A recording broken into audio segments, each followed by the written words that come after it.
Let's give her a taste. Cheers. Cheers.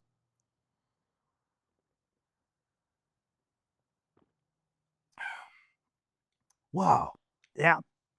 Yeah, it's really good. Award winning is right. good. Holy cow. Welcome back, everyone, to another exciting episode of the Sunday Sips podcast on the Tales, Ales, and Trails channel. I'm your boy, Kyle. That's your other boy, Nick. In the flesh, baby. We're here presenting you with another non-local beer. This one is pretty popular around our area because it's relatively close. Yeah, a couple hours away. It's from Reno. You might have heard of it. It's Great Basin Brewing. They got a lot of popular ones. I know that I personally have had the Blood Orange Blonde Ale and the Firelit Hazy, which are some of their staples. They're year-rounders. Yep. We should do that, but we have been getting a little heavy on the hazies. We have done a lot of hazies. Don't mind, but I love it. yeah, we're doing the Icky IPA. How do you say? I just said it. Ichthyosaur. Ichthyosaur? Ichthyosaur, yeah. There's a lot of H's in that. Mm-hmm. All right. Dinosaurs. And yeah, the can design's friggin' sweet, dude. It's, great artwork. Yeah.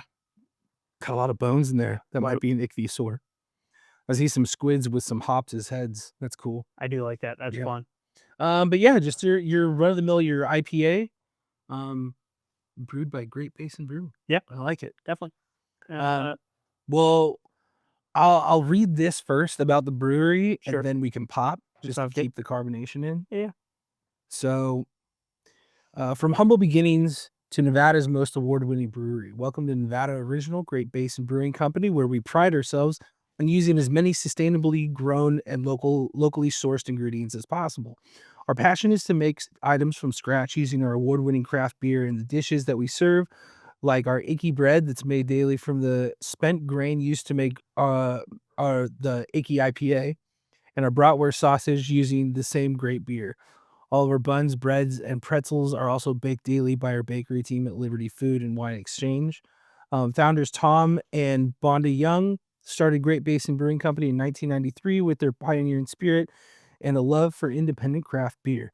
Through the years, they stayed true to their passion and won a mountain of craft beer awards, including 16 medals at the prestigious Great American Beer Festival and 9 at the International World Beer Cup. Wow. Mark Este, owner of Reno Local Food Group, is committed to continuing the legacy they have left by continuing to be active members in the community while providing great hospitality for the guests.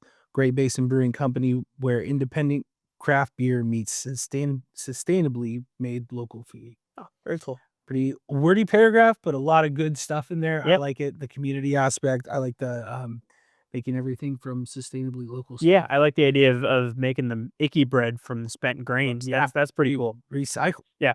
But yeah, let's pop it, dude. Let's do it. Ready? 3, 2, 1. Oh, okay. Yeah, dude. I'm in the mood for a little IPA. I just got back from the gym, so You get carb load, dude. I did have a protein shake, so we're good. My arms are weak, dude. My biceps are killing me. But yeah. Ooh, she looks like an IPA. She smells like an IPA. Oh, yeah. Oh, yeah, dude. Just a little tidbit about the Icky IPA itself. India Pale Ale, our most award-winning IPA.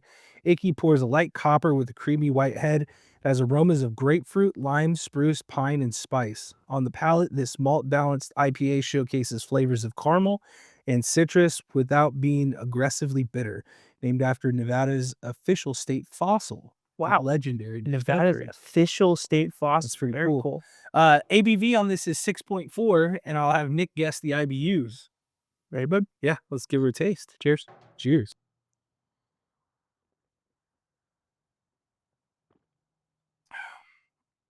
Wow. Yeah.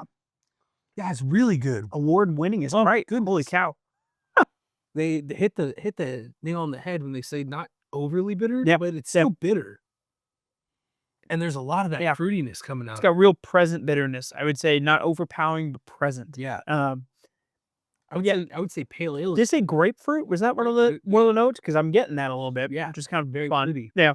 I would say pale ale is more bitter than this. I was not expecting that. I was expecting more of just like your straight up standard IPA, but this has a lot going on. There's a lot. There's a lot to this. Mhm. Yeah, I like that. So little story time. Sure. We picked this up along with some revision beers, along with some lead dog, Lead dog. lead dog brewing beers. When we were in Reno, way back when, in the fall, for a veterinary conference that my wife, producer Brittany, was at. So obviously, I had to go tour around some local breweries, see what was going on. And had a nice dinner at Great Basin. Got a good burger there. Did you have the icky bread? I did. I mean, maybe if the bun was made out of icky bread, then maybe. But really good trip out there. It was my first time in Reno, and I was pretty pleasantly surprised with what we found there. Some good mountain biking trails, some good, good scene overall. So it's fun to kind of crack this open after a few months, which is kind of the weird predicament we find ourselves in. Right. That beer fridge is stocked with so many good beers. And a lot of them we've gotten from a lot of different travels and brought it back and then like, oh, this will be a fun one to do for the podcast. Yeah. We just got back last weekend, Brittany and I, from Vallejo. We stopped by Mare Island Brewing Company, and I had their hydraulic sandwich IPA, Ooh. but they had a 4-pack sitting in their to-go fridge that was a nuclear IPA. And I was like, nuclear sandwich IPA. I was like, well, I got to get that. It's the double IPA version of what I had. It's like, we got to try that. But there's so many other beers that are sitting there waiting to be drank. And we'll get around. We'll get around to them. Yeah. I mean, usually, the beer fridge tends to go through more of a cycle in the warmer months when we're doing a lot of out and about stuff in the being a little more active, great in that outdoors. space. Yeah. Well, the difference is in the winter, you're usually at restaurants or something. You're buying the beer fresh off the tap, it's like that. But when we do stuff outdoors and we take coolers with us, that's when we get a little bit more of a fight. Yeah, and I feel like when you're in the summer, you get a little bit more. You tend to go on the lighter side. Yeah. True. So there's more turnover there because there's more of them being drank. Yeah. Right now, there's a bunch of beers that are like 7% and above, just sitting there. And they're not 12-ounce cans of the 16-ounce or even bigger, the 19-ounce, and they're just like staring at me. Yeah. I'm like, am I gonna drink you like tonight? Do I feel like getting that heavy? It's a lot, man. But don't worry, they will. It's a good problem to have. Yeah, it's a great problem to have. Oh no, too much beer. Yeah. You want to give a guess on the whole IBU? Ooh, okay. 52. Dude. Are you serious? Yeah, 53. 46. Oh, okay. Right That's not there. bad. You're That's right not bad. there. I'll take that. Yeah, dude. I like how they get, 64 ABV, 26 IBUs. Yeah. I'll give some plugs real quick, and for those who remember from last episode, I'm not talking about what's coming out in the future because it's too hard to plan these out accordingly. I'll just tell you what's come out as of the recording of this podcast. We just launched our episode with the Allies Pub. Talked to Steve K, owner.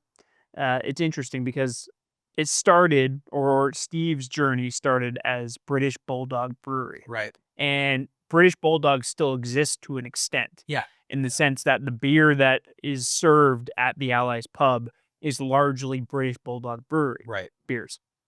But the Allies was the British style pub that he created to fill a personal gap of his. He missed going to the pub. He's from the UK. But B, to develop a really communal place where people can go have a beer, hang out, try an English style beer if they're into that. Off the hand taps. The hand taps. And just a phenomenal conversation about someone who's A, super passionate about beer, but B, really, really into the community. So much so that when he was deciding, what the next steps for the Allies was going to be, because, him and his wife are looking forward to getting to a place to where they can retire, or well, they're technically retired, but they want to be able to, travel a little bit more, do some more things. So he decided that he was going to transition it into a community benefit organization. Yeah. To where it's supported by the community. the community gets to decide what happens with the excess funds from allies. We lost the fire. Yep. Little technical difficulties on our end. True. We were talking about Allies Pub, shouting out that great episode with Steve Yeah. that just came out. The other thing I did want to mention really quickly before we get to rating this is we had this awesome, awesome opportunity to go interview Seabass, also known as Sebastian, also known as the Normal Empty Beer. We at the tail end of our trip to Tahoe a few weekends ago for your birthday and for Danny's birthday. We made the trip out to Nevada. Yeah. Got to go to Seabass's house. He was incredibly gracious, invited us into his place. The nicest, most kind individual. Super awesome conversation, dude. Great conversation about mountain biking, about his journey, about being a content creator, talking about everything that comes with being a content creator. He was incredibly honest about that with us, which was a really awesome breath of fresh air. And then the thing that I was most excited about was he kind of convinced you to maybe try mountain biking in the future. Start kicking out some feelers to go mountain biking. Yeah. I knew that you two would get along, mostly because you get along with pretty much everybody. But I had a feeling that you two would click, and this was kind of the first dipping your toes into the outdoor interview space because primarily you've only been with me for the brewery interviews, the distillery interviews, and the cider house interviews and stuff like that. I even made a comment like after I left, we left. I was like, he reminds me so much of my first cousin, of my cousin Fred, like who I was very close with like throughout my childhood. Yeah. You always have that one or two close cousins. Of course. But yeah, me and him hit it off, dude. Awesome guy, awesome story. Yeah. You're gonna when it comes out, go check it out. Yeah, it's coming out soon. Yeah. Don't miss it. There is a connection because we had gone from Tahoe to Reno to for the interview, and this beer is from Reno. Yeah. So, just a little fun fact. And he's we'll talk. I don't want to talk about that. So fun fact. Yeah. So let's get to rating. Yeah. Okay. I'll let you go first. You want me to go first? IPA, dude. Gosh, such a good IPA, dude. The thing I really loved about this that kind of stuck out to me from literally the first sip. Yeah. There's a lot of IPAs out there that if you read the description, it'll tell you the notes that are in it, right? The notes that are intended to be in it. Right. And a lot of the times you can't really find those notes. True. As much as you sip it and as much as you're looking for it, it's kind of hard to decipher what's really going on. Yeah. And for this, you were reading the description before we even got to sip, and you mentioned grapefruit. And as soon as I sipped it, I was like, oh, there's grapefruit. Yeah. And it's very, very cool that you're able to do that kind of thing with something like an IPA. Bring out those kind of flavors and still maintain a really traditional IPA flavor profile overall. Yeah. It's still got some bitterness to it. It's still got that hoppiness that I really, really appreciate in an IPA. Yeah. It's an 8.25 from me. 8.25, baby. Yeah. I think it's a great IPA. I think it's fantastic. It's just like you said, it hits everything that the description, that they put out there that it is. The grapefruit is very noticeable. Also, it's one of those instances where you should definitely drink this out of God bless you if you have to drink out of the can because you're on the whatever, do what you got to do.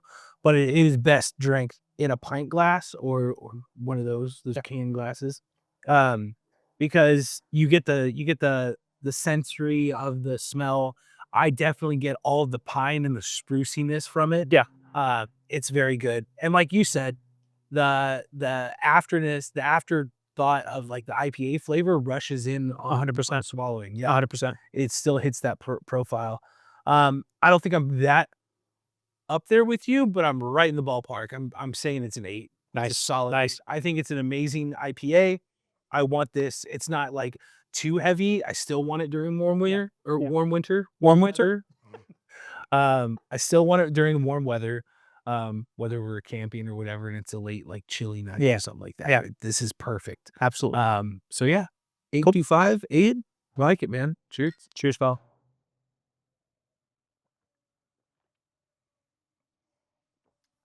Oh, and it's chuggable, dude. It's It's fairly chuggable. Packs a little punch on the chug. sure. Yeah. Yeah. I like it.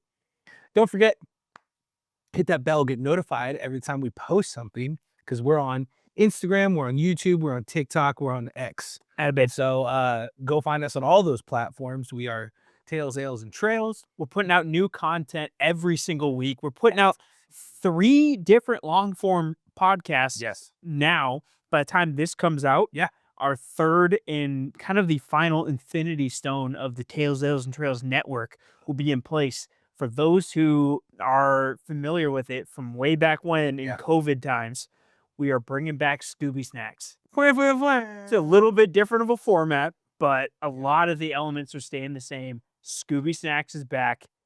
That's a big deal. It's going to be fantastic, dude. So you got that. You got Sunday Sips. You got the Tales, Ales, and Trails podcast. Yes. Every single week we're coming out with this stuff. You got to follow us. You don't want to miss any of it. Hit the bell. Hit the bell. Hit the bell. On all those platforms, Tales, Ales, and Trails. Dude, I'm excited for what the new year is bringing us. Yeah. So A lot of great stuff already. Don't forget. Yeah, of course. Don't forget to comment. Yeah. Tell us what you think about Great Basin and if you've had the Icky or not. And comment what beers you want us to try next. Yeah, absolutely. And don't forget, you crack one for us, we'll crack one for you. Cheers. Take care.